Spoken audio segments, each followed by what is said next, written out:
আলবি এর জীবনে আমি নাম শুনিনি, জীবনে আমি কোনো নাটক দেখিনি, কোনো সিনেমা দেখিনি, কোনো মডেলিং দেখিনি। এই প্রথম পছন্দ আপনার না হয়, তার সাথে আপনি বলে আপনি সেখান থেকে চলে আসেন। প্রত্যেকটা মানুষ স্ট্রং না যে পার পেয়ে যাব।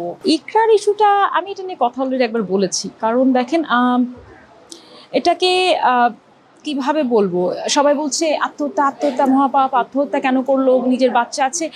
আত্মহত্যা কেউ একদিনে চিন্তা করে না, তার কিন্তু একটা ডিজিজ, এবং তার কিন্তু অনেকবার সে হয়তো বা ট্রাই করেছে আগে। তখনই তার পরিবারের উচিত ছিল মেয়েটাকে অবশ্যই কাউন্সিলিং বা সাইকিয়াট্রিস্টের কাছে নিয়ে যাওয়া, এবং আত্মহত্যার প্রবণতা থাকলে তো অবশ্যই হসপিটালে ভর্তি করে, যে আত্মহত্যার প্রবণতা থাকলে, বিকজ কে কখন কি স্টেপ নেয় মানুষ জানতে পারে না। তো এখানে আমি বলবো ফ্যামিলির একটা বড় ভূমিকা নেওয়া উচিত ছিল, আগের থেকে বোঝা উচিত ছিল কি চলছে না চলছে। আর ফ্যামিলির যে একটা প্রবণতা, কিছু হলেই হাজব্যান্ডের সাথে থেকে যাও, এই করো ওই করো, বা যেহেতু তুমি পছন্দ করে বিয়ে করেছো, তাই না, ছেলেটার মেয়েটা তো মনে হয় পছন্দ করতো।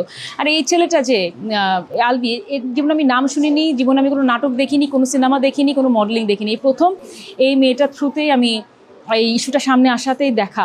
তা কত বড় সেলিব্রিটি হয়ে গেলে মানুষ 14 বছর বা 18 বছরের প্রেমকে ছেড়ে দিয়ে আর একটা প্রেমের, যে যার সাথে প্রেম করে তাকেও জীবনে দেখিনি। হ্যাঁ, কত বড় এরা সেলিব্রিটি আমি জানি না, but it's very very sad. এবং এরা অবশ্যই একটা মানুষের অধিকার আছে, কাউকে যদি পছন্দ আপনার না হয় তার সাথে আপনি বলে আপনি সেখান থেকে চলে আসেন, কিন্তু সেখানে তাকে মেন্টালি টর্চার করে ফেসবুকে তাকে দেখায় মেহেদি দেয়া, এদের তো বিরুদ্ধে পুরো অ্যাকশন নেওয়া উচিত, এদের বিরুদ্ধে লিগাল অ্যাকশন নেওয়া উচিত। আত্মহত্যা প্ররোচনার জন্য তো আমাদের একটা আইনই আছে।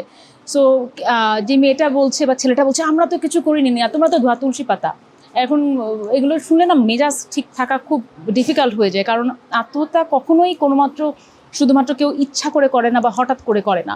না হলে এই ছেলের মতো অনেক ছেলে এইটা হয়তো বা পাবে, কিন্তু তার বাচ্চার থেকে তো আর আপনজন কেউ হতে পারে না।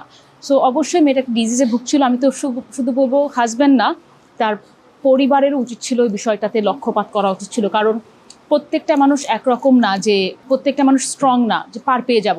হয়তো বা অনেকে খুব উইক, সে হয়তো সেখান থেকে বেরিয়ে আসতে পারছে না, তখন কিছু মানুষের ফ্যামিলি ফ্রেন্ড সার্কেলের সাপোর্ট দরকার হয়। এদের থেকে অ্যাকচুয়ালি মানে খুবই স্যাড এই ইস্যুটা যেটা ছিল।